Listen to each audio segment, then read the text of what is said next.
బులెటిన్లో breaking news చూస్తున్నాం. ఏపీలో ఎమ్మెల్యే కోట ఎమ్మెల్సీ స్థానాలకు అభ్యర్థులను కూటమి ఖరారు చేసింది.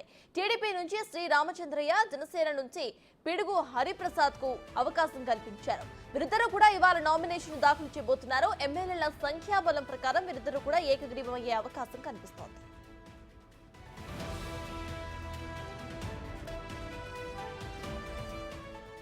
గతంలో వైసీపీ నుంచి ఇద్దరు ఎమ్మెల్సీలు టీడీపీలో చేశారు.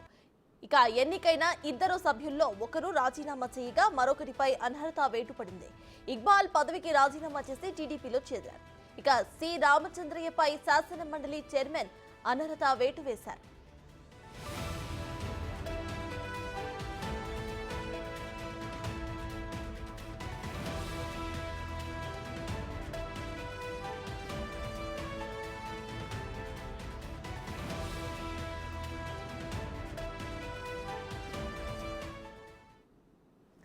ఇదే విషయంపై పూర్తి డీటెయిల్స్ మా ప్రతినిధి మల్లికార్జున అందిస్తారు. మల్లికార్జున, చెప్పండి, ఇటు ఏపీలో ఎమ్మెల్యే కోట ఎమ్మెల్సీ స్థానాలకు అభ్యర్థులను కూటమి ఖరారు చేసినట్టు తెలుస్తోంది. ప్రెసెంట్ అప్డేట్స్ ఏంటి? ఏకగ్రీవమయ్యే అవకాశాలు ఎంతవరకు ఉన్నాయనుకోవచ్చు?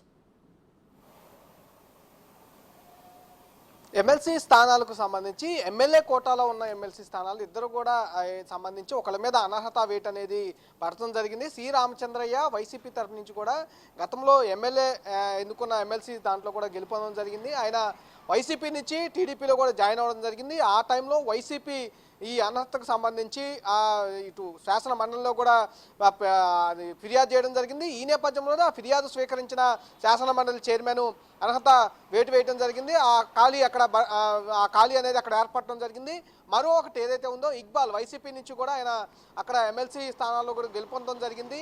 ఎమ్మెల్యే కోట ఎమ్మెల్సీ స్థానంలో ఆయన కూడా టీడీపీలో జాయిన్ అవ్వడం జరిగింది. ఆయన రిజైన్ చేసి ఆ స్థానాలను టీడీపీలో జాయిన్ అవ్వడం జరిగింది. రెండు స్థానాలు కూడా వీరు భర్తీ చేయేందుకు కూడా ఎన్నికల సంఘం నోటిఫికేషన్ జారీ చేసింది. ఈరోజు నామినేషన్కి సంబంధించి చివరి రోజు కావడంతో కూడా ఎన్డీఏ తరఫున ఇద్దరిని కూడా రాత్రి ఖరారు చేస్తూ కూడా పేర్లను ప్రకటించడం జరిగింది. సంబంధించి జనసేనకు కూడా ఒక అవకాశాన్ని కల్పించారు. ఇక్కడ మరొకటి సి రామచంద్రయ్య, ఎవరైతే అనర్హత వేటుకు గురయ్యారో సి రామచంద్రయ్య, ఆయనకి ఎన్డీఏ టీడీపీ తరఫున అవకాశం కల్పించారు. ఆయన నామినేషన్ దాఖలు చేయబోతా ఉన్నారు. అలాగే జనసేనకు ఎమ్మెల్సీ స్థానాన్ని కేటాయించారు. ఆయన జనసేన తరఫు నుంచి ఈ పవన్ కళ్యాణ్ రాజకీయ వ్యవహారాల కార్యదర్శిగా ఉన్న ఎవరైతే హరిప్రసాద్ ఉన్నారో ఆయనకి జనసేన నుంచి అవకాశం కల్పించారు. వీరిద్దరూ కూడా ఈరోజు నామినేషన్ అసెంబ్లీలో వేయబోతా ఉన్నారు. 12వ తారీఖు ఎన్నికలు అనేది జరగబోతా ఉన్నాయి. అంటే ఇక్కడ ఎమ్మెల్యేలు అధికంగా ఉన్న ఎన్డీఏ ప్రభుత్వంకి అవకాశం ఎక్కువగా ఉన్నట్టు కూడా తెలుస్తూ ఉంది. ఎందుకంటే 164 మంది ఎమ్మెల్యేలు ఇక్కడ ఎన్డీఏకి ఉన్నారు కాబట్టి కంపల్సరీగా ఎమ్మెల్సీ స్థానాలు రెండు కూడా ఎన్డీఏ గెలుచుకునే అవకాశం ఉంది. కాబట్టి అటు నుంచి అంటే వైసీపీ తరఫు నుంచి 11 మంది ఎమ్మెల్యేలు ఉన్నారు కాబట్టి అటు నుంచి ఏ నామినేషన్ వచ్చే అవకాశం లేదు. కాబట్టి సాయంత్రం 5 గంటల వరకు కూడా నామినేషన్లు ఎన్ని దాఖలు అవుతాయో అనేది కూడా వెయిట్ చేస్తారు. 5 గంటల తర్వాత ఏకగ్రీవంగా అయ్యే అవకాశం అయితే కనిపిస్తూ ఉంది. ప్రశ్న రైట్, థ్యాంక్ యూ మల్లికార్జున్.